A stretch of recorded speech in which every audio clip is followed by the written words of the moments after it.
বিপাকে জুনিয়র চিকিৎসকরা দ্বিতীয় দফায় কর্মবিরতিকে সমর্থন করছেন না। চিকিৎসকরা পুরুষদের জন্য খুশির খবর, প্রতি মাসে 1000 টাকা পশ্চিমবঙ্গ সরকারের নতুন প্রকল্প। সরকারি কর্মচারীদের অবসর বয়স বাড়ানোর বড়সড় সিদ্ধান্ত। ফের বৃষ্টিতে ভাসতে চলেছে দক্ষিণবঙ্গের কোন কোন জেলা, আসুন দেখে নেওয়া যাক। সিবিআই এর উচিত এদের গ্রেপ্তার করা। জুনিয়র ডাক্তারদের কর্মবিরতি নিয়ে সরব কুণাল ঘোষ। কোন রাক্ষসের কাছে মেয়েটাকে দিয়েছিলাম, কান্নায় ভেঙে পড়লেন নির্যাতিতার বাবা। মহালয়ায় মহেন্দ্রক্ষণে প্রকাশ হবে মমতা বন্দ্যোপাধ্যায়ের গানের অ্যালবাম অঞ্জলি। আজকে থাকবে মূলত এই নিয়ে বিস্তারিত আলোচনা। জুনিয়র চিকিৎসকরা দ্বিতীয় দফায় ফের কর্মবিরতির ডাক দিয়েছেন। মঙ্গলবার থেকে সেই কর্মবিরতি জুনিয়র চিকিৎসকরা শুরু করেছেন, কিন্তু আগের বারের কর্মবিরতিকে যেভাবে সিনিয়র চিকিৎসকরা সমর্থন করেছিলেন, দ্বিতীয় দফায় কর্মবিরতিকে সিনিয়র চিকিৎসকরা করছেন না। তাদের মত, জুনিয়র চিকিৎসকদের কাজের সঙ্গে সঙ্গে প্রতিবাদ আন্দোলন করে যেতে হবে। দেশের পাশাপাশি এই রাজ্যের অর্থাৎ পশ্চিমবঙ্গের বৃহৎ অংশের মানুষ কৃষিকাজের উপর নির্ভরশীল।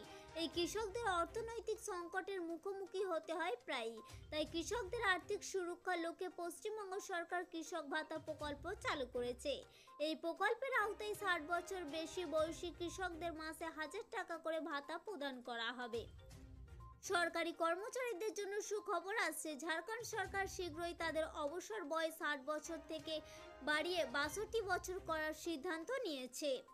আলিপুর আবহাওয়া দপ্তর জানিয়েছে, নিম্নচাপের প্রভাব কেটে গেলেও বৃষ্টি পিছু ছাড়ছে না।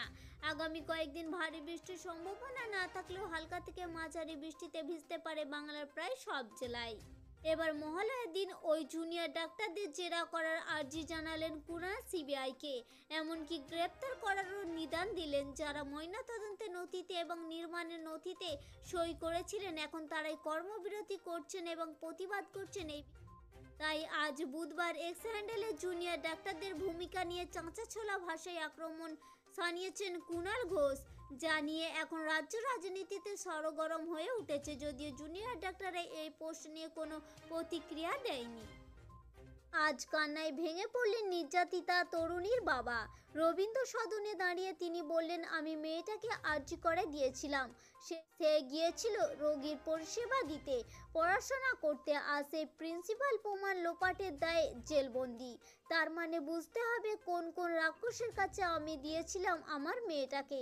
প্রথমে আমরা বুঝতে পারিনি যে আরজিকর হাসপাতালে এত রাক্ষসের একটা পিতৃপক্ষের অবসানা দেবীপক্ষের মহেন্দ্রক্ষণে প্রকাশিত হতে চলেছে দলনেত্রী তথা মুখ্যমন্ত্রী মমতা বন্দ্যোপাধ্যায়ের কথাই ও সুরে পুজোর গানের অ্যালবাম অঞ্জলি। মহালয়ার দুপুরে নজরুল মঞ্চে জাগো বাংলা উৎসব সংখ্যা প্রকাশের সঙ্গে উদ্বোধন হবে মমতা বন্দ্যোপাধ্যায়ের কথা ও সুরে গানের অ্যালবাম অঞ্জলি।